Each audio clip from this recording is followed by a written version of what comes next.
Good afternoon, everyone, and thank you all for joining us. We are recording as of now.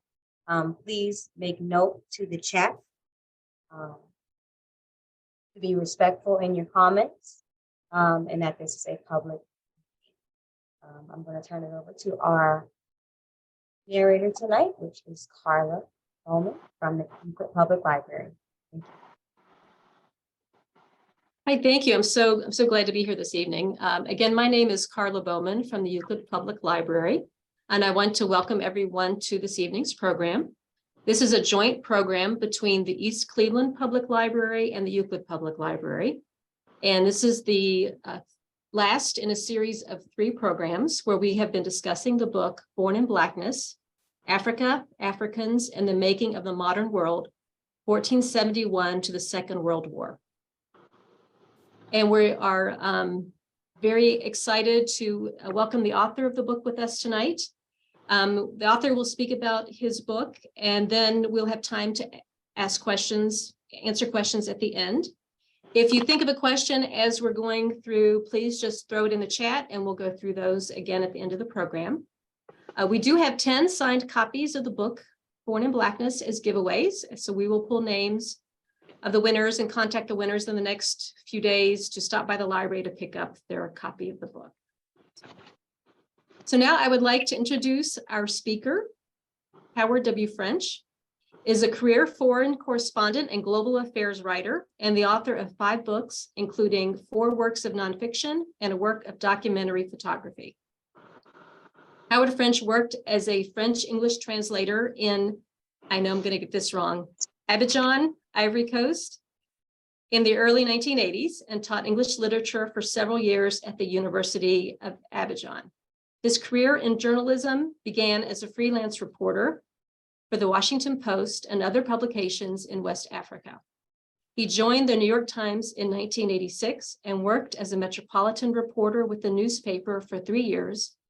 And then from 1990 to 2008, reported overseas for the Times as bureau chief for Central America and the Caribbean, West and Central Africa, Japan and the Koreas, and China.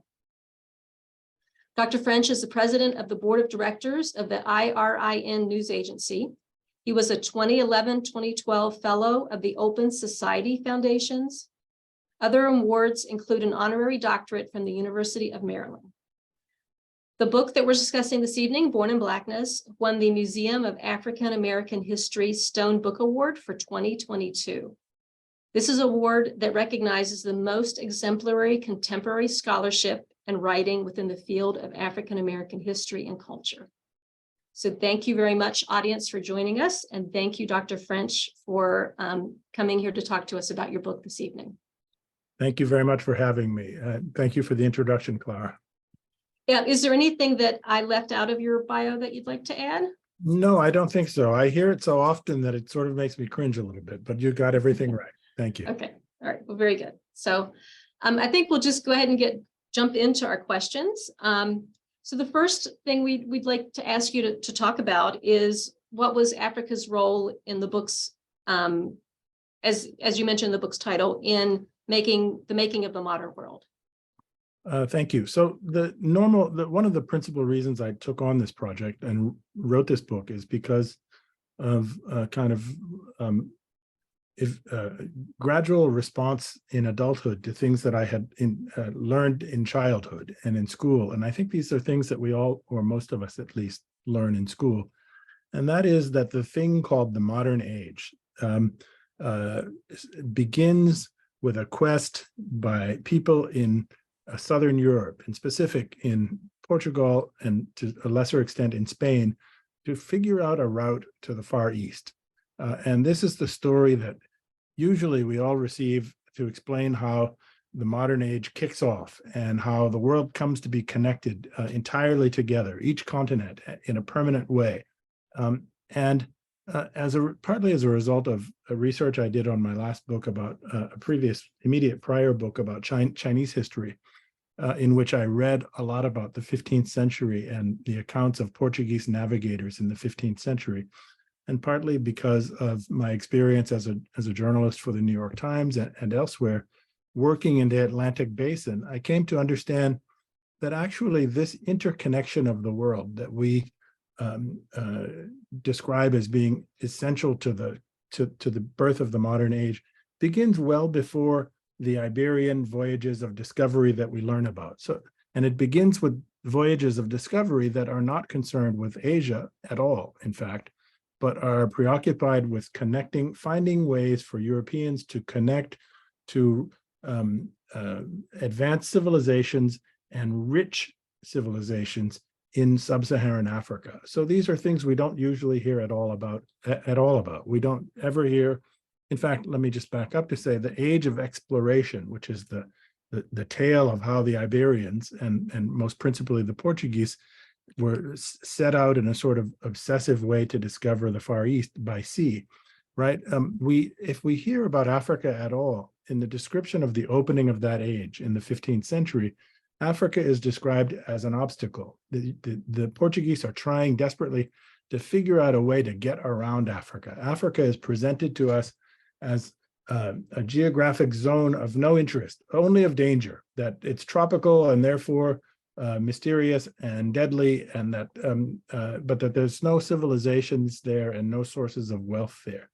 And the story, in fact, begins, as I said, a century prior to this, in the early 14th century, when an empire called Mali in the western bulge of West Africa begins undertaking a series of grand expeditions, hoping from its perspective to connect with the rest of the world. The first of these expeditions, or the first two of these expeditions, were undertaken by a Malian empire who is little known, but whose life and work I describe in my book, called Abu Bakr II. And Abu Bakr II mounts two bids more than a century before Columbus to try to cross the Atlantic. In the second of these expeditions, he disappears at sea.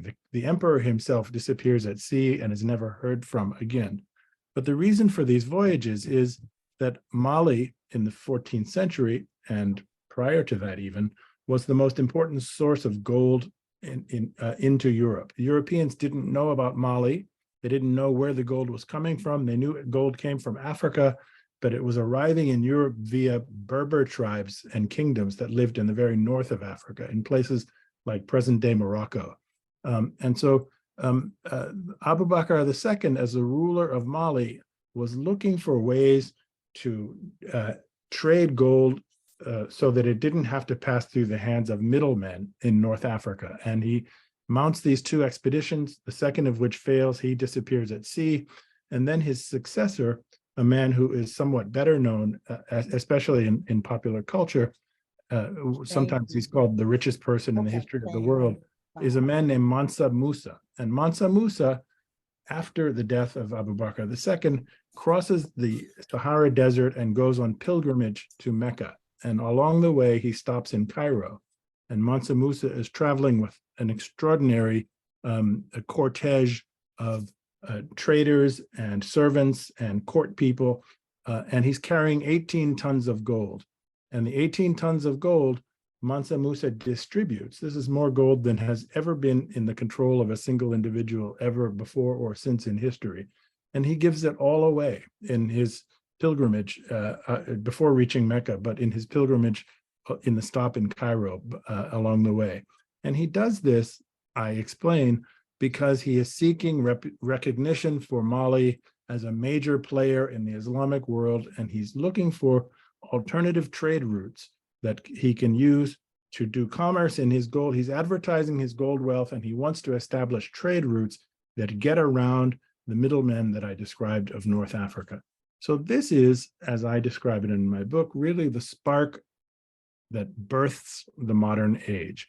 And it does so because the price of gold collapses on world markets. Nobody has ever seen so much gold distributed in such a short period of time in one region. And the region here is the Eastern Mediterranean, but the price of gold collapses all the way into Europe for as long as a decade.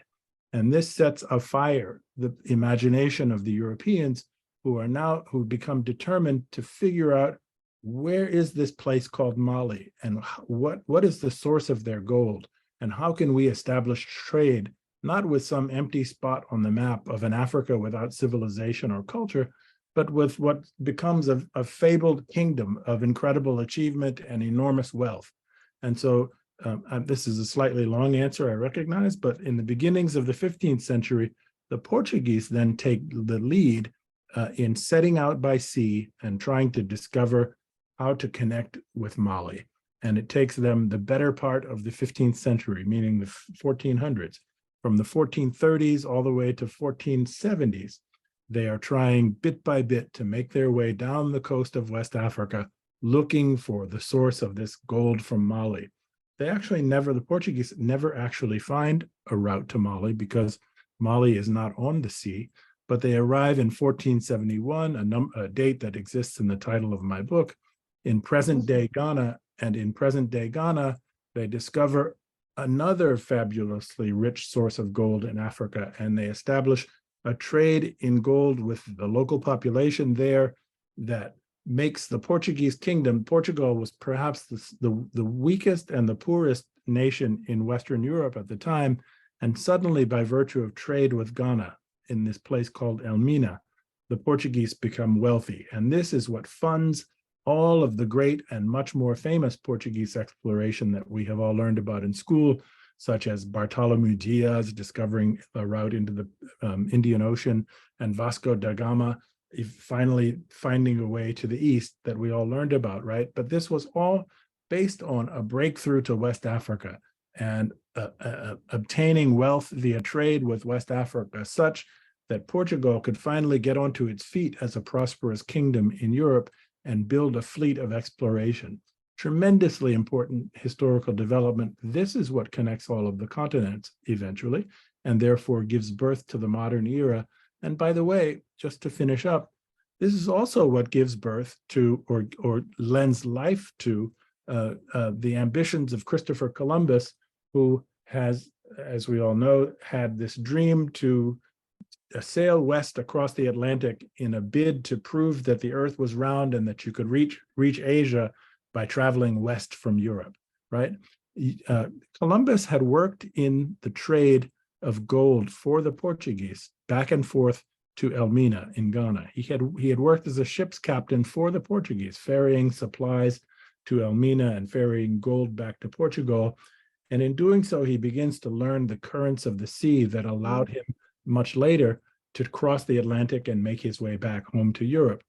But something else really important happens here, and that is the Spanish and the Portuguese were rivals in this period. And when the Spanish discovered how much money the Portuguese were earning from the trade in gold with West Africa, the Spanish decided that they had to also get into the game, so to speak, game quote unquote, of exploration and fund fleets of discovery of their own. And this is the reason why the Spanish then finance Columbus's voyages, and Columbus gets 3 ships, the Nina, the Pinta, and the Santa Maria, to cross the Atlantic. He gets this backing by the Spanish.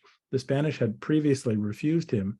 He gets this backing from the Spanish because the Portuguese had established such a profitable bridgehead in trade with Africa. All of that is cut out of the conventional ways that we learn of the history of this age. And it's not far from there that we then move into chattel slavery and the plantation agriculture. Correct. So can you tell us how that begins? Sure. This picks up very nicely from where I left off. The Portuguese and the Spanish, geology, all of the sciences were weakly developed in this early period of the modern age. And so that means geology, geography, navigation, nautical science, everything, right? And so the Portuguese and the Spanish developed this theory that if there's so much gold in tropical Africa, then gold must be distributed, they thought, according to the latitudes of the earth, and that gold would therefore logically be abundant in tropical latitudes everywhere. And so we learn that the Portuguese were hell-bent on reaching Asia. The Portuguese did not rush on to Asia after discovering gold in Elmina. They continued for 3 more decades to try to discover more gold in Africa on the theory that gold was distributed in the way that I just described at tropical latitudes. So while they're making this these explorations, they discovered an island off the coast of Central Africa called Sao Tome. They gave it the name Sao Tome. Sao Tome was uninhabited. Excuse me. It's located almost exactly on the equator. It's mountainous. It's volcanic. It has extraordinarily rich soil because it's volcanic, and it has seasonal rains, abundant seasonal rains. Well, the Portuguese quickly discovered that this is the ideal sort of ecosystem and environment in which to grow sugar. Sugar, meaning sugar from sugarcane, was an extraordinarily rare and expensive luxury in Europe up until this point in history. The Portuguese had begun to produce sugar on a small scale far to the north in the Atlantic, in places like Madeira and the Canary Islands. But some Portuguese sailor, in this bid to discover gold, had brought cuttings of sugarcane along on board of his ship and planted them in Sao Tome, and discovers that sugar grows in an explosive way in Sao Tome. Sugar grows in an explosive way in Sao Tome. I'm still getting quite an echo. Sorry. The explosive growth is due to the environmental nature and that I've described. The problem is there's no labor. And the Portuguese knew, as everyone who has ever grown sugar has known in history, that cultivating sugar is an extremely brutal process that nobody nobody will voluntarily work in sugar cultivation. And that is because sugar has to be grown in densely planted fields, in muddy soils that are very fertile and rich and heavily irrigated. And sugar, moreover, sugarcane has long leaves that have serrated edges to them, which are extremely sharp and which will lacerate the skin. And so everywhere sugar had ever been grown in history prior to this, sugar originates in the East, in New Guinea and Indonesia, places like that, and spends 1,000 years prior to the story we're telling, very slowly transiting through the Middle East and then finally into the Western Mediterranean. In all of these places, sugar cultivation has been associated with forced labor or with enslavement. And so the Portuguese begin to plant sugar in Sao Tome, but nobody wants to do the work, even though the prospect of great profits is very high. And so the Portuguese begin to trade in human beings on the nearby coast of Central Africa, who are then enslaved for the purpose of growing sugar. These two things, these twinned things, are the proximate engines of this thing, the modern age that I've described for you. So the discovery of gold is what kicks off all of the exploration, and gold is an inherently profitable thing. The Portuguese had made so much money from gold in the first few years of trade with Elmina that they actually named the royal treasury for Africa. They called it the House of Guinea. The royal treasury of the entire kingdom of Portugal was called the House of Guinea. Guinea was shorthand for Black Africa, right? But sugar goes very quickly on to replace even gold as a source of profit. Sugar is almost like a recipe. If you can find the labor, sugar is almost a recipe for printing money. And so the Portuguese begin to contract with kingdoms in Central Africa and in West Africa for human beings whom they enslave, and they perfect this recipe. I'm sorry to keep repeating recipe. Design is perhaps a better word. They begin to perfect the design of industrial systems for the growth and production of sugar. And these systems are what we call, I think in a somewhat euphemistic way, the plantation. The modern plantation is born right there in Sao Tome for the production of sugar. It is a very intricate and sophisticated thing. The production of sugar requires lots of specialized tasks. It requires very intricate synchronization of different processes, the cutting, the planting, the drying, the boiling, and the harvesting. All of these things have to be done under a very rigorous calendar. Any one step out of order or mistimed can ruin the entire process. And so along with this birth of this industrial thing that we call the plantation, you see the birth of this institution called chattel slavery, which is what really kicks off the development of Europe, the settling, quote unquote, of the Western Hemisphere, meaning the Americas, very soon, which I'm going to come to. This all happens in Sao Tome, and these two institutions of the plantation and of chattel slavery are conjoined. They are born in a twinned sort of way at the very same time. It's important to understand what makes chattel slavery different from other kinds of slavery. Human beings have been enslaving other human beings in every part of the world throughout human history. This is not the monopoly of any one race or of any one culture or of any one region or even of any one time, right? What is different about chattel slavery is, well, there are two things that are most important to emphasize here. One of them is that the chattel slavery that is born as an institution at this time in Sao Tome is entirely racially based. The Portuguese develop religious justifications, economic justifications, and sort of an ideology around the idea that Black people from sub-Saharan Africa are the legitimate subjects of enslavement. The fact of the color of their skin is a license, according to this ideology, for their enslavement. And this forms the basis of what we might call enchattlement. What does enchattlement mean? You hear the same word chattel in enchattlement. Enchattlement means turning human beings into cattle. Chattel and capital, meaning money, have the same root in Latin. And so what it means is the dehumanizing people and turning them into instruments of capital. They're simply units of production for the purpose of generating output in these industrial organizations that we've called plantations. The other feature of it is, so we have the racial feature and the dehumanization. The other feature, and this is worth emphasizing because it is so utterly unique from almost every other version of slavery we have seen in history. Africans, as they were enslaved first by the Portuguese and then subsequently by many other kinds of Europeans through enchattlement for work in plantations, were not only made slaves in the instance of a particular individual, if he or she was bought and sold, but their issue and their increase. This is the language of the slave owner.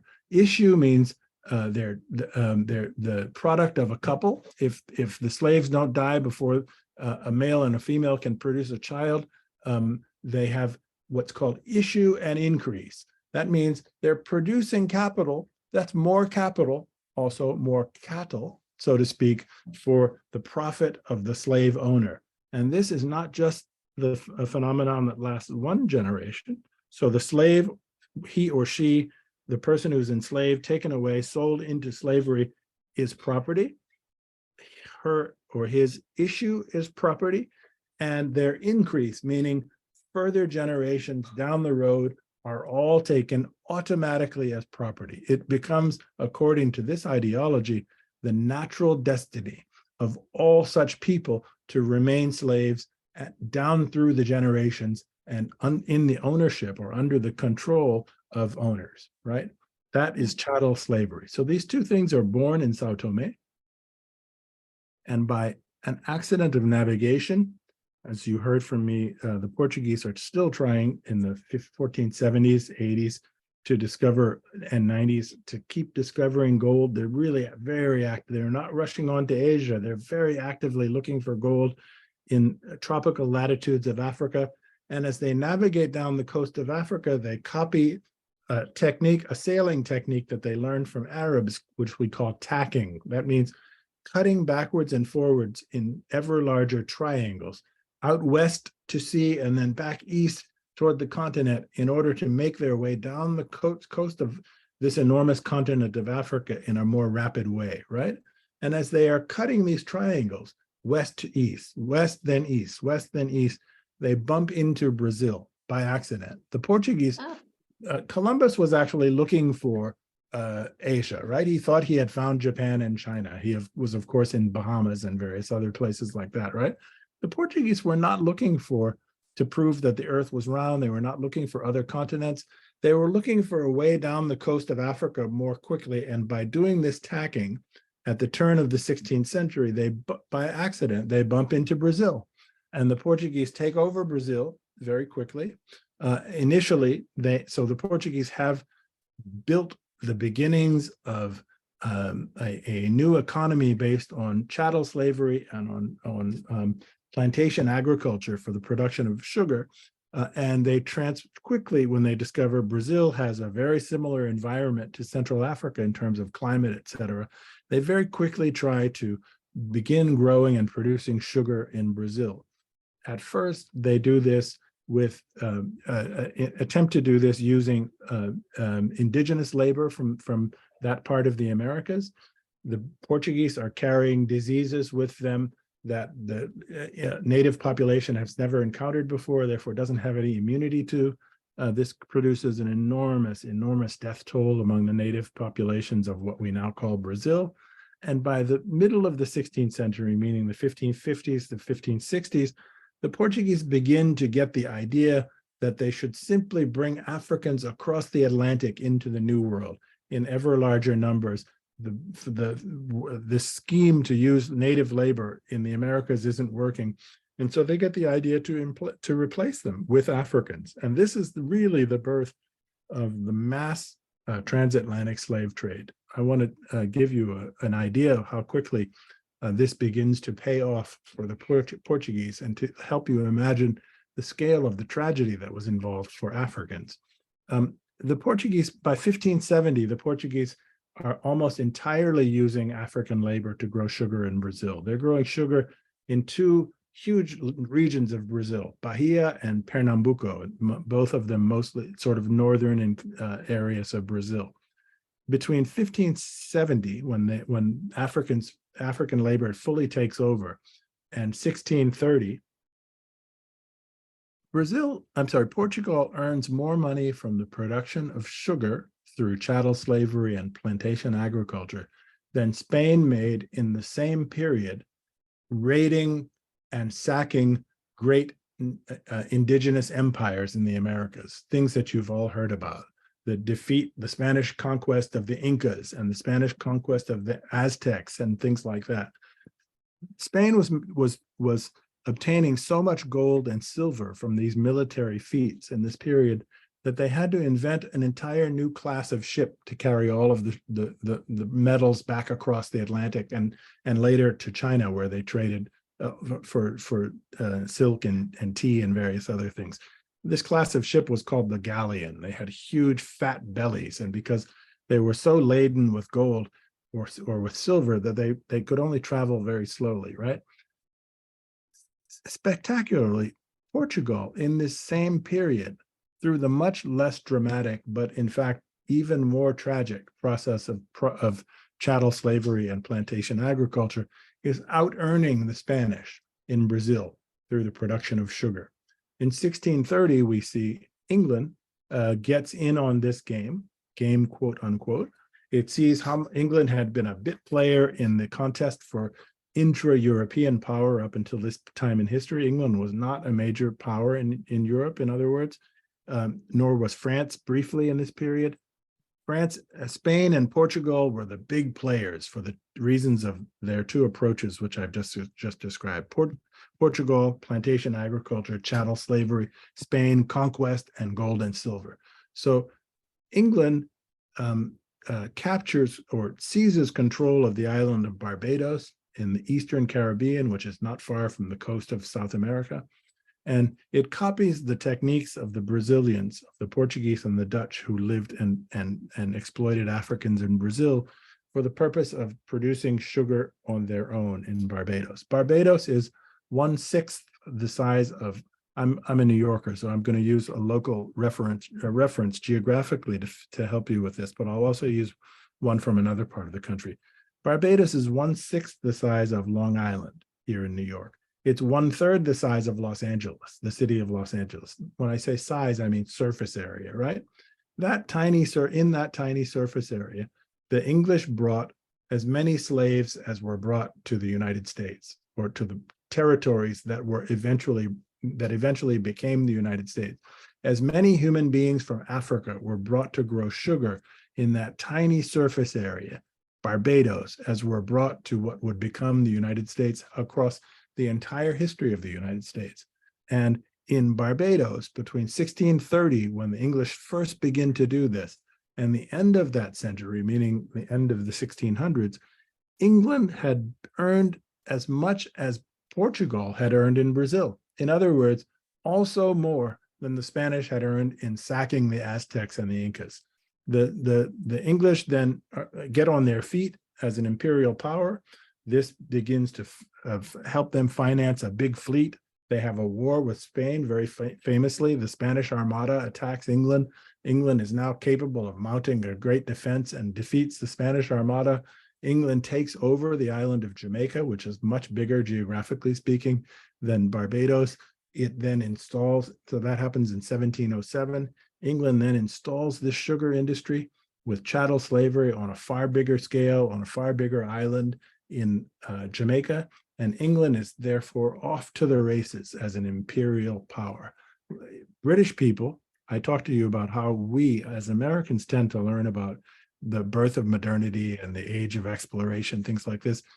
Now I must speak about how British people learn about the birth of their own empire. The conventional story in British education has empire beginning in India. So the British go east and they take over India and they make an enormous amount of money in India, et cetera, through tea and whatnot, trade. That's more than a century after what happens in Barbados. Barbados is the linchpin. It is the foundation stone upon which British Empire is built, and Jamaica is the next gigantic building block, long before we get to India. I don't know if you'd like to move on to another question. I do want to come back at some point to how France gets in on this game, because it has tremendous consequences for American history and for all of our history, in fact. But please come ahead with your next question, Carla. Well, I just want to make a comment. I really found it fascinating in the book to learn about how all of these economies were intertwined. I wasn't really aware of that. So I really appreciated learning about that. I also want to thank you for going through this chronologically. Mm-hmm. I think that is really helpful to see how all the pieces and parts just line up together to make this cohesive story. Thank you. Yeah, but I think you've brought us now to where we're bringing Africans to the New World and what this creates, and what we now refer to as the West. Mm-hmm. Yeah, so it's important to dwell for a second on what we mean by the West, right? I'm a journalist by profession and by career history. I teach journalism. I'm also a citizen. I'm a news reader. I'm just a human being, right? And it's long been striking to me how easily we throw around the word West, the West, without really stopping to ponder what we mean by this term. And so I want to offer a functional definition that I have used in the arguments that I make in my book, but I think are worth, have a value beyond my arguments and are worth pausing on for a second together. I define the West as a condominium. That means a joint project, an alliance, what shall I call it? A joint project is as good as anything between the Atlantic-facing parts of Western Europe and the territories that we once often called the New World. Of course, there were people in the New World long before Europeans came. It wasn't new to them. What was new to them was the arrival of the Europeans, right? And so New World is a problematic term, and we should be mindful of that. But for convenience sake, let's just call the West the joint development of Western Europe, Atlantic-facing Western Europe, and the New World. How Western Europeans invested themselves, politically speaking, militarily, economically, etc., in settling and in enriching themselves through the development of these new territories that they acquired in the Caribbean, in continental North America, and in South America. So that's the West for me. If there were no North America, South America, and the Caribbean, and all you had was Europe, it is hard for me to imagine, and this is very important. I'm not asking everyone to submit to my logic or to agree with me off the bat. I have made I think, quite an extended and detailed argument about this in my book, but it's very hard for me to imagine that without the New World, Europe would be the leading civilizational region of the world, that Europe would be the richest part of the world for the these most recent centuries. It is hard for me to imagine Europe emerging as a dominant part of human civilization. And the reason for that is because until chattel slavery and until plantation agriculture spread in the so-called New World, Europe was not a leader in world civilization, in wealth, or in power. For a very long stretch of centuries, in fact, from the beginning of history, other parts of the world were almost always more powerful and more wealthy than Europe. For most of the time, that was China. Sometimes it was India. At various other times, it was Persia. Sometimes it was Turkey, et cetera, et cetera. But there is no long story of European preeminence in terms of wealth and power in world history until chattel slavery and plantation agriculture. And it is my belief and my argument that these two terrible innovations are what propelled Europe into a position to take over the West, or I'm sorry, to create the West, to take over the New World and to create the West, and into a position of preeminence in terms of power and wealth in the world. So that's the creation of the West. I want to leave you with a singular sort of data point that I think really, really helps us to understand this. I mentioned this in the book. It usually surprises audiences when I speak to this. Until the year 1820, 4 times as many Africans were brought across the Atlantic Ocean than Europeans. Let me just repeat that. Until 1820, 4 times as many people were brought across by the Europeans, by the way, in slave ships. 4 times more people were brought across the Atlantic from Africa than from Europe.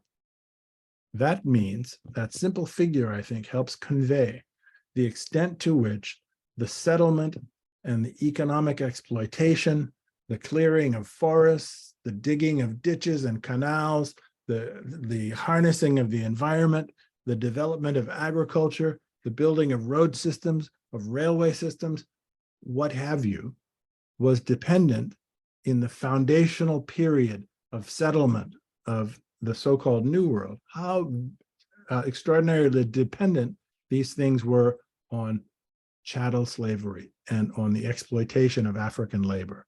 And so the argument here is that these institutions, the plantation and enchattlement of Africans, were foundational to the creation of the West, and not just to the creation of the West, not that that's a small thing, but to the catapulting of Europe and its descendant civilizations in the so-called New World into positions of preeminent power and wealth in the world. I think you made that argument very well in the book. So Thank you. You convinced us. I just want to remind all of the participants, if you have any questions for Dr. French, you can put those in the chat. There should be time at the end. You can ask a question if you'd like to unmute yourself. But I'll finish up with my final question, which was if you could just touch on the role of the Haitian Revolution in the history of the United States. Wonderful. So that was where I said I would come back to this. Yeah. You handled that beautifully. Thank you. I really appreciate it. So as I said, France and England were slow to get into the game of empire in the Western Hemisphere. Portugal and Spain were the main powers and were vying with each other, and Holland emerged also a little bit later. And France and Spain and England, subsequently Britain, were kind of laggards, and they were left with little tiny bits of territory in the Eastern Caribbean. England had Barbados, which we've heard about. France had two very small, similarly small islands, Martinique and Guadeloupe. And then in the 1730s, France takes control of the western third of the island of Hispaniola. Hispaniola is the island where present-day Haiti and Dominican Republic are located. And France has seen how incredibly wealthy Britain has gotten in a short period of time from the two institutions we've talked about, chattel slavery and the plantation, and says we have this big fertile area called which they called Saint-Domingue. That's the name they gave to the western third that they controlled of Hispaniola. We're going to get into this this sugarcane production business with both feet ourselves. So from 1730 to 1780, in that period of time, the French throw everything they can into transporting Africans across the ocean to their new colony in Saint-Domingue on Hispaniola. And it becomes in the process the greatest, or the richest, greatest is the wrong word, the richest colony, and this is not just in my estimation, you'll find this all across the literature of this era, the richest colony in the history of the world. The richest colony in the history of the world on the basis of our institutions, these twinned institutions, chattel and plantation, right? For the production of sugar. Saint-Domingue is the accounts for about 1/3 of all of France's external trade in this period, which is an astounding thing. 1/3 of an island located half a world away is responsible for 1/3 of the trade of European continental France. This is the era precisely spoken of by French historians as the Golden Century. And when you see Golden Century, you must summon images of the palace at Versailles and things like that. This is the period where France's wealth just increases by leaps and bounds. This is all based on our two institutions. France brings staggering numbers of Africans across the Atlantic to put them into the brutal production of sugar and also of cocoa and to some extent of cotton and tobacco and various other indigo and various other tropical plants in Saint-Domingue. I should let you know, by the way, another important sort of data point, that in all of these sugar plantation places in the New World, where chattel slavery is the model, wherever sugar is grown, the average life expectancy of an African who has arrived in the New World to be put to work growing sugar as an enslaved person is 5 years. And it is expected that they will be burned out, worn out, killed by disease, or otherwise die at the end of 5 years. And it is considered a simple feature of doing business, a cost of doing business. This is factored in as a kind of morally, ethically, and economically normal feature of business that, yes, it's like remember we talked about what chattel means, and it relates to cattle, and it involves dehumanization. So the business plans of plantation owners think of human beings and of their lifespan of 5 years as you might think of an industrial tool. Well, the motor or the spark plug or the this or the that's going to wear out after, you have to replace it every 5 years. That's just a normal feature of doing business. Well, this is how the plantation owners thought of their human capital, right? These chatteled human beings. Anyway, in 1791, the enslaved peoples of Saint-Domingue rose up in revolt. Secretly, they coordinated across the sugar plantation regions of the colony. They burned down an enormous number of plantations in one single night, and then they waged war against the French for their liberation. The Africans, I'm calling them Africans because in fact they were deliberately drawn from different parts of Africa so as not to be able to make common cause with each other and to plot to overthrow or to resist their masters. They overcome these barriers. They rise up in revolt in 1791. They defeat France Napoleon sends the largest fleet he has ever sent across the Atlantic to beat them, and the Africans win. Then the Spanish, one of the other great imperial powers who occupy the other 2/3 of that island, say, listen, this is too big a prize for us to simply let it go. We're going to invade Saint-Domingue and take it over for ourselves, the Spanish. The Africans defeat the Spanish.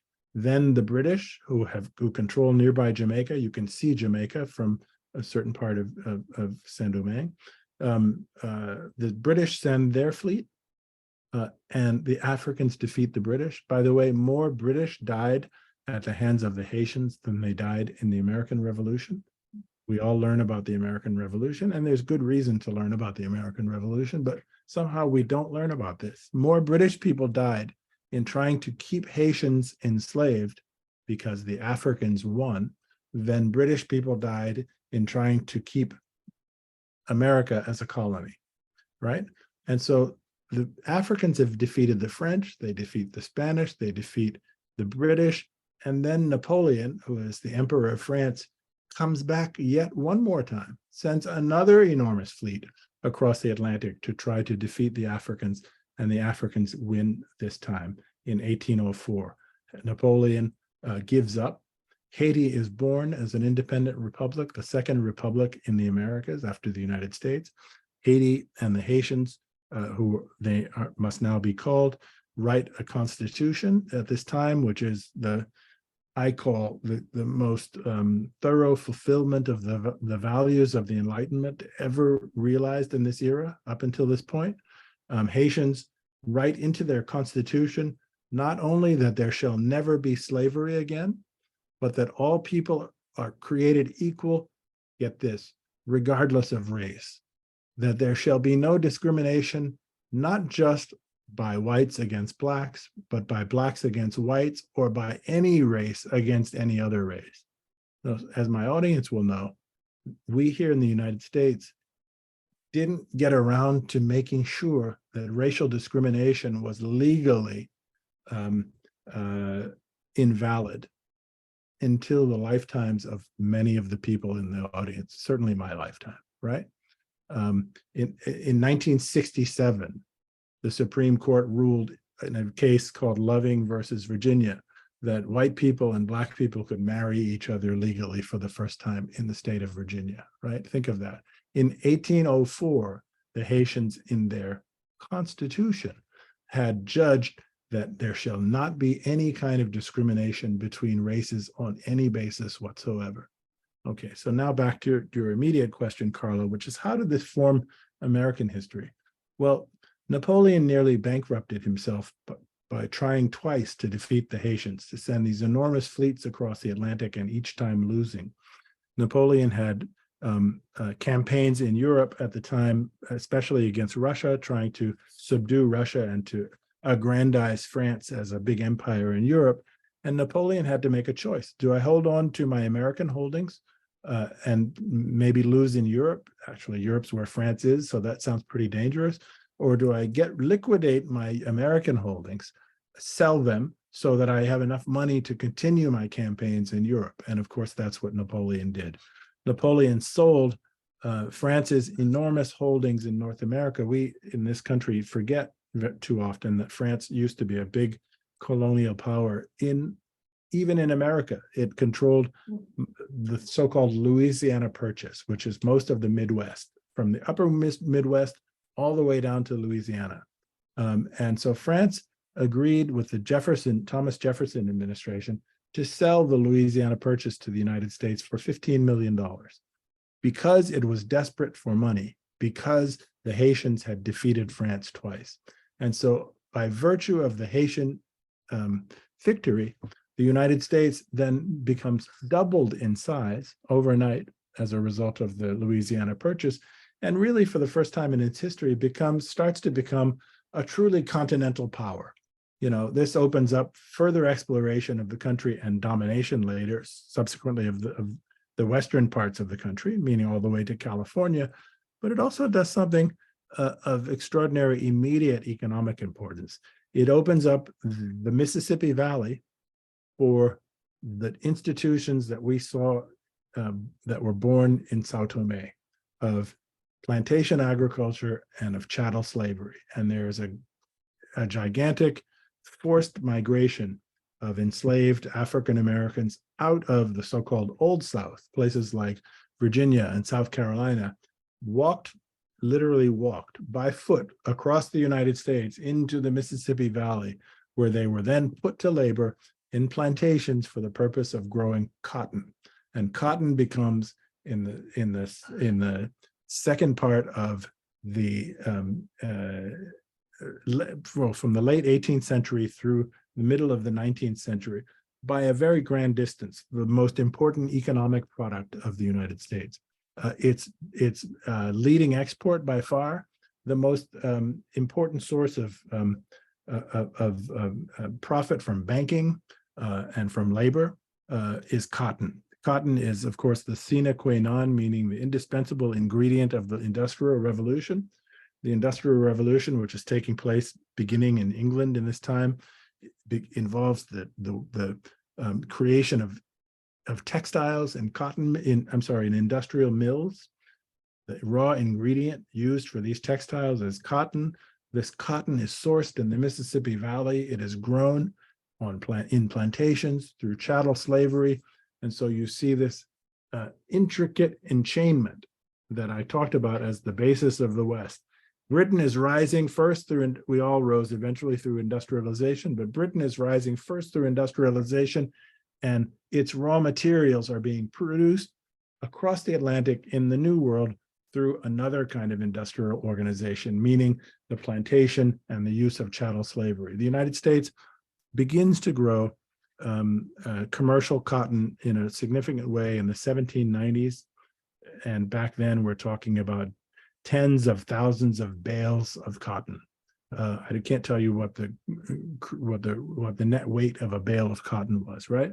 But a bale's not a great, tens of thousands of bales gives you an idea of the dimension.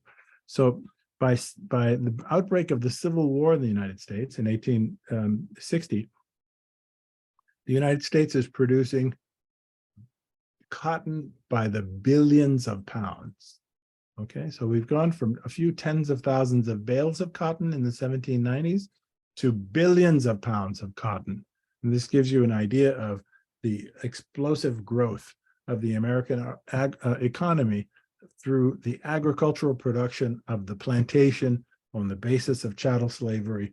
That is the culmination of this process that we saw, in the end of the 15th century, meaning the late 1400s, on the little tiny island of Sao Tome off the coast of Central Africa. Thank you. I love that you cover 6 centuries of time in a very chronological way in the book. I do want to open this up to questions. That was the end of my questions. And there were a couple questions, I believe 3 questions in the chat, if you have time to answer those. Sure. Dr. French, okay. The first one is, can you explore the importance of using Zora Neale Hurston's quote from Barracoon? I don't, I've given dozens of talks about this book, literally dozens. Dozens doesn't even begin. But anyway, I'm embarrassed.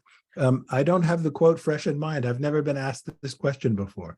I have it here if you'd like. I can read it. Read it to me, please. Okay, so I have the book right here in my hand. I'm looking around my own office for my book. Please read it. All these words from the seller, but not one word from the sold. The kings and captains whose words moved ships, but not one word from the cargo.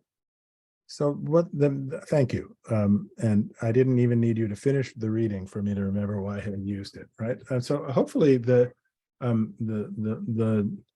person who asked the question was mostly motivated by wanting other people to hear this quote. I think it's a very beautiful and succinct statement of the way history tends to work. The way history tends to work is the people who come out as the winners tend to dominate in the accounting for the events, right? And so the quote from Zora Neale Hurston talks about how the kings and the captains, meaning in this instance, the people who came from Europe who dominated or who carried out the domination of peoples from Africa for the purpose of their own profit right, whether it was as Europeans or as new Americans, are the people who fill our history books, and their explanations of the processes that they were engaged with and the motives that drove them are the ones that drive our understanding or sort of predominate in terms of the telling of these histories. And that the people who were in the slave ships, or the people who taken from the shores of Africa to be put into chains, or the people who died in Barbados or in Brazil or in Jamaica or in Mississippi, working on plantations at the end of a whip, right? And whose lives were ground out in sugar plantations in the space of 5 years from the point of arrival to their death, right? There's almost no accounting for them in the traditional way of history. We don't hear their voices. We don't understand. We are not given to understand. There's no priority given to understanding how they understood these processes, or even beyond that, because it's hard to get into the minds of people if we don't have, and this is an inherent problem, we don't have a sufficient archival record of their thoughts, right? But we don't even get an adequate reflection from the people I've described as the victors, right? Of just how much reflection on just how much they profited from the destruction of others, right? So that's how I would answer the question. Thank you very much. There is a related question. Are Africans today aware of the voyage Africans took across the Atlantic Ocean to the New World and what they had to endure? I think that there is a broad understanding in Africa of that there was this thing called slavery, transatlantic slavery, and that millions of people were taken across the Atlantic Ocean for this purpose. Yes, I think there's a general understanding of this. I don't think that this is all, Africa is a continent of 54 countries, and it's hard to make a blanket statement about how Africans understand any one thing or are taught about something, right? I have traveled widely in Africa, and I don't think African education is consistently good or adequate on this topic. But I would certainly say that Africans are fully aware that there was a period of history, exactly the period that we have been talking about, that was characterized by the mass enslavement of people brought from Africa to the New World. Thank you. Another question: what position did the Catholic Church take in terms of Portugal and Spain to reducing people into chattel slaves? A very good question, and an enormous role. I'm a little shy in saying this, but I would really encourage you to buy, or if you don't want to buy, to borrow my book from the library. It goes into this topic in great detail. In the interest of time, I'm only going to touch on two pieces of this, right?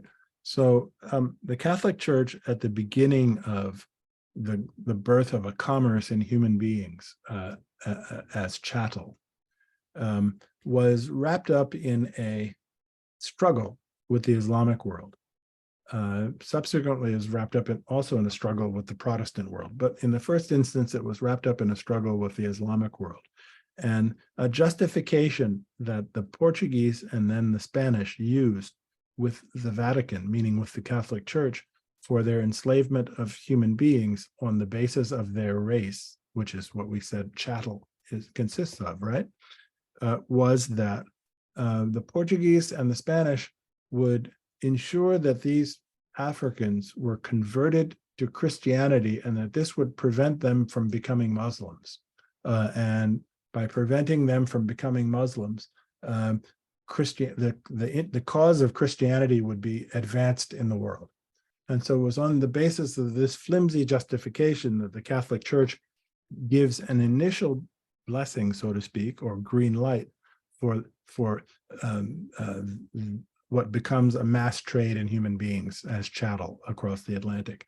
And this degenerates very quickly into shipborne baptisms, not shipborne baptisms, but baptism on the most figurative and and abbreviated baptisms that you can imagine on the planks leading from the shore to the ship. Whereas Africans walked in chains onto the ships that would take them off to work and die in plantations, holy water or some substitute for holy water was sprinkled over them. A very quick prayer was said, and they were then acknowledged to be Christian, right? The Portuguese or Spanish who were doing this certainly did not think that the Africans had any notion of partaking in any true sense in Christianity. But these are the sorts of rituals that they went through to try to justify vis-a-vis the Catholic Church, their activity. The other thing I must say is that, especially in the early period of the transatlantic slave trade, the Catholic Church was a very big owner of slaves.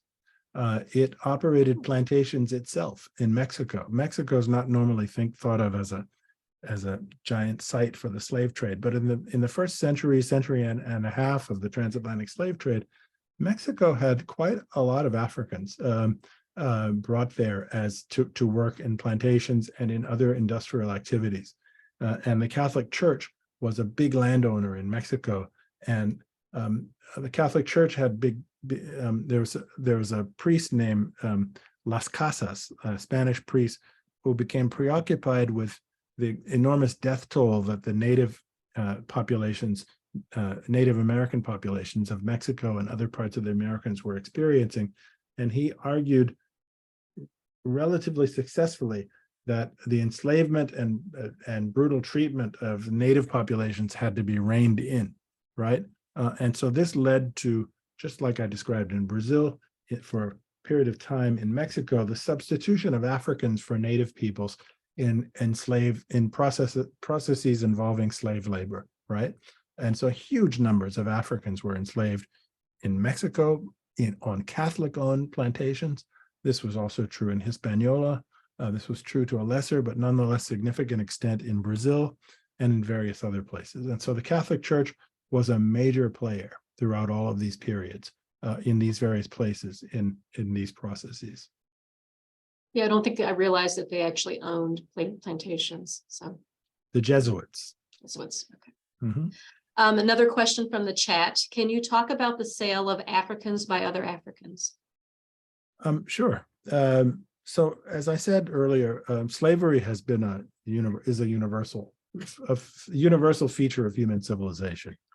And slavery existed in Africa prior to the arrival of Europeans. And it sort of worked like this, as I'm going to describe to you. The principal preoccupation of African kingdoms, the principal measure of wealth and power, was the size of the population. And so African kingdoms vied with each other via war, just like peoples have fought wars against other peoples everywhere throughout history.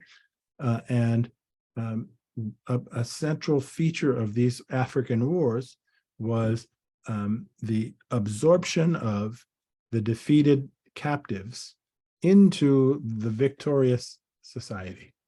And so you see an emphasis, therefore, on very rapid assimilation. The captured women, I don't mean to prettify this at all. I imagine by modern standards, all sorts of horrible things were happening. I should even take out the modern standards. All sorts of horrible things were happening. I'm sure that women were married off and abused with again, totally against their will, right? But in terms of setting up an answer to your question, it's important to understand that the emphasis from these societies, even in the midst of these brutal processes, was the assimilation of the captives into the victorious society, because the whole purpose of the war was to grow the size of the society, right? And so the married off women and the men who survived the battles were quickly integrated, and the instances in which the offspring of captured people and sometimes enslaved people in this African context, who then become kings or chiefs themselves, are countless in the African literature. And so there's nothing like a chattel institution in Africa. There's no such thing as transgenerational slavery. This is not enslavement on the basis of race, meaning that if you're Black, you're going to be considered a valid candidate for enslavement, no, bar every other consideration, right? So right away, we see a very distinct differentiation between African slavery and chattel slavery. So the Europeans come for the purpose of engaging in chattel slavery, something that the Africans had never witnessed before. And the Africans are saying, as I try to recreate the thoughts, I devote a good amount of space in my book to this question, as I try to recreate the thought processes that they must have engaged with. I sort of imagine the Africans are saying, these Europeans are coming here with various trade goods, luxury items, fancy cloth from Europe, tobacco, alcoholic beverages, other sorts of luxury products, metals that we can work, meaning bronze or brass or things like that were treasured in places that were not societies that were not rich in such metals. They want to trade with us. They want human beings. Well, isn't that curious? We want your human beings too. We can understand why they consider human beings an item of value, right? And so we'll trade some of our captured human beings to them in exchange for their brass or for their rum or for their tobacco or for their cloth or for their guns or what have you, right?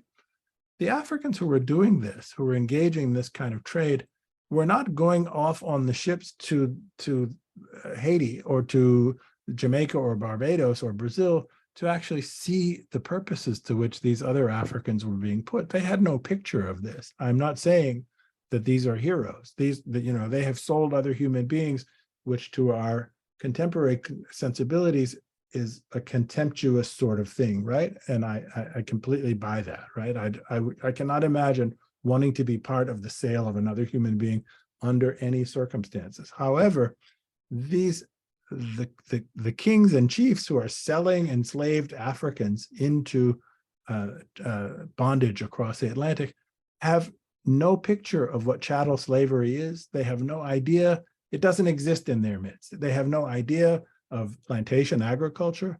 They have no idea the purposes to which these people are going to be put or the ends to which they are going to meet with, et cetera, et cetera. And so from the perspective of Africans, the sale of human beings, as repugnant as it should be to us, is carried out with a very limited picture of what the purposes of this were for, and did not seem, I don't think, unusual to them, given their own considerations, economic priorities in warfare and competition among themselves for the purposes of increasing their population.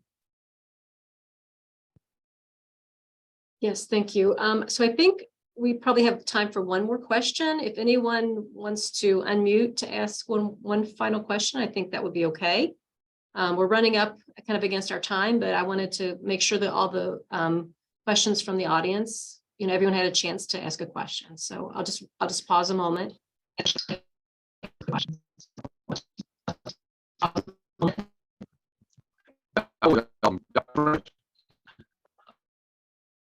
This is Ross. I'd like to ask a question. Is there any way that your research you might be able to the amount of wealth that accrued to Europe or the key players in Europe as a result of the slave trade and plantation slavery? We didn't catch all that. I don't know. Did you catch much of that? No. No, yes.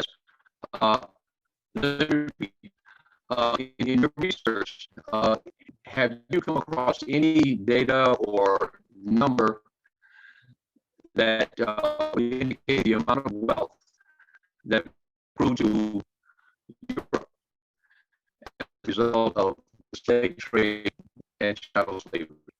That accrued to who? To Europe, the European countries. Yes. So as I said earlier, the Portuguese, in a very brief window of time, in one single place, Brazil, made more money than the Spanish made more profit than the Spanish made. This is not a numerical answer to your question, but they made more profit from the plantation agriculture and chattel slavery than the Spanish made in the galleon trade. The galleon trade is a known thing, right? We know how much the volumes of gold and silver that were transported to markets in Europe, et cetera. The Portuguese, in the space of essentially 60 years, make more money than the Spanish made in their entire process of conquest in the Americas. The English make more money between 1630 and the end of the 1600s in little tiny Barbados, 1/3 the size of the city of Los Angeles, than the Spanish made in all of their conquests in the Americas, okay? So there are anecdotal ways of understanding this that may not exhaust your curiosity, but I think help us to get a grasp of what we're talking about. From 1730, when the French first begin to grow sugar in a big way commercially in Saint-Domingue, until 1791, in that brief period of time, Saint-Domingue, just 1/3 of Hispaniola, becomes the richest colony in the history of mankind, right? And that is all about chattel slavery and plantation agriculture. It fuels, and I give some, I wasn't anticipating this question, so I don't have the data at my fingertips. There's more of it in my book, but this is what fuels, as I said, the golden century of France.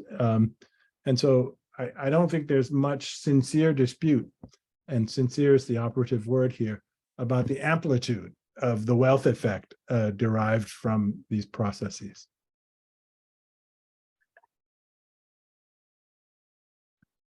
Thank you. So we're running up against time, and there was another comment I'd like to share with you in the chat. Marianne Harris says, "Thank you for bringing the book to life for me. I'm encouraged and empowered by your storytelling voice." Thank you, Marianne. That's my sister's name, so double thank you. And I want to thank you thank you to the audience and to you, Dr. French, for joining us. The book does an amazing job of reframing our understanding of the modern world and puts Africa and Africans in its rightful place at the center of the development of the modern age. I personally learned much from the book, and I appreciated how accessible it was to the average reader. Thank you. Thank you for hosting this, Carla, and thank you, Ross, for all of your help in setting things up. And it's really been a pleasure to speak to you. Yes, we very much enjoyed it. So thank you again. And if you have not read the book, highly recommend it. The library should have copies, and also, but it is actually one that you would do well to purchase, because there's so much information in it, and you will refer to it again and again. So, but thank you again one last time, and Dr. French, the audience, and to the East Cleveland Library and the Euclid Public Library for hosting the event. Thank you, Cleveland. Thank you. Thank you. Bye. Bye-bye.